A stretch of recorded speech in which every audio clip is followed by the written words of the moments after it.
नमस्कार दोस्तों, देश के मौजूदा माहौल को देखते हुए मुझे राहत इंदौरी साहब का एक शेर याद आ रहा है। इस बरस हमने ज़मीनों में धुआं बोया है, फल नहीं आएंगे, अब शाखों पर बम आएंगे। राहत इंदौरी साहब की चेतावनी अब सच साबित होती दिख रही है। पिछले कुछ दिनों से देश के अलग अलग हिस्सों से हिंसा की जो तस्वीरें आ रही हैं, वो मन में, दिल में, दिमाग में डर पैदा कर रही हैं। दिल दिमाग बार बार यही सवाल पूछ रहा है कि क्या यही वो भारत की तस्वीर है जिसका सपना हम सब ने देखा था? क्या हमारी आने वाली नस्लों को ऐसे ही भारत में रहना होगा जहां की बुनियाद नफरत और उन्माद होगी? इस सवाल का जवाब तलाशने के लिए चलिए आपको ले चलते हैं प्राचीन रोमन साम्राज्य के एक कलंकित प्रथा की ओर। ग्लैडिएटर की कहानी सुनाते हैं आपको। ग्लैडिएटर एक तरह का हिंसक खेल होता था जिसका आयोजन सत्ता वर्ग अपनी प्रजा को खुश करने के लिए करता था। इस खेल में इंसान के इंसान से, जानवर की जानवर से या फिर इंसान की जानवर से खूनी भिड़ंत कराई जाती थी। खेल रूपी युद्ध में जैसे जैसे रक्त की धार तेज होती थी, स्टेडियम में मौजूद रक्त पिपासु भीड़ उन्माद में नारे लगाती थी। खून देखकर उन्हें खुशी होती थी, आनंद मिलता था। नफरत और हिंसक उन्माद की ये चरम पराकाष्ठा होती थी। सत्ता वर्ग को इस खेल से खासा फायदा होता था। आम जनता अपनी वास्तविक समस्याओं को भूल जाती थी और वो खून देखकर खुश हो जाती थी।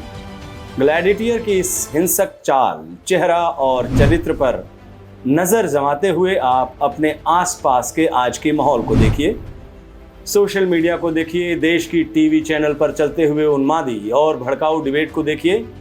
हर जगह नफरत, हिंसा, उन्माद और जहरीले बोल। हम सबके आसपास एक ऐसी भीड़ जो आगजनी देखकर आनंदित होती है, जिसे खून देखकर खुशी मिलती है, बुलडोजर देखकर जो बुलंद आवाज में जहरीले नारे लगाता है। ठीक उसी तरह जिस तरह रोमन साम्राज्य के हिंसक खेल ग्लैडिएटर में भीड़ लगाती थी। अब सवाल उठता है कि आखिर ऐसा कैसे हो गया?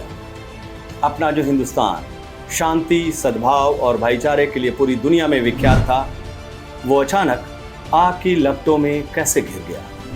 क्या ये केवल बीजेपी की पूर्व प्रवक्ता नुपुर शर्मा के बयान का नतीजा है?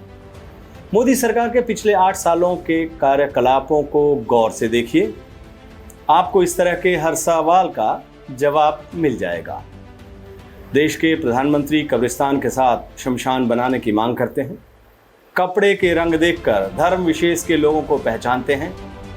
उनका एक मंत्री गोली मारो, माफ कीजिएगा आगे नहीं कह सकता मैं, वो कहते हैं गोली मारो का नारा लगवाते हैं। दूसरा मंत्री गांधी के हत्यारे गोडसे का महिमा मंडन करता है। तीसरा मंत्री खुलेआम अपने विरोधियों को पाकिस्तान भेजने की बात करता है। चौथा मंत्री भीड़ को हमला करने के लिए सीधे सीधे बोलता है।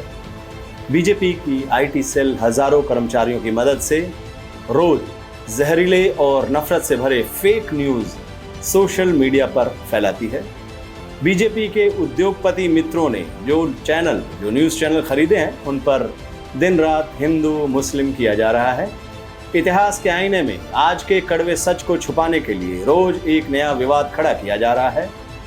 सच तो ये है कि हिंदुस्तानी आवाम को हिंदू मुसलमान में बांटने के लिए जो कुछ भी हो सकता है, वो ये मौजूदा सरकार, केंद्र सरकार कर रही है, जिसके मुखिया हमारे देश के प्रधानमंत्री श्री नरेंद्र मोदी हैं। वक्त हम जैसे लोगों के लिए निश्चित रूप से चुनौतीपूर्ण है, लेकिन हमें निराश नहीं होना है। गांधी जी का ये देश कुछ हिंसक प्रवृत्ति के लोगों के बहकावे में आकर कुछ वक्त के लिए ज़रूर गुमराह हो सकता है, लेकिन हमारे हिंदुस्तान की बुनियाद में शुरू से शांति और सद्भावना रही है और आगे भी रहेगी। ज़रूरत बस इस बात की है कि हम सब निराशा के इस माहौल में उम्मीद की किरण जलाए रखें। अपनी गंगा जमुनी तहजीब को बचाने के लिए जो कुछ मुमकिन है उसे करें। नमस्कार।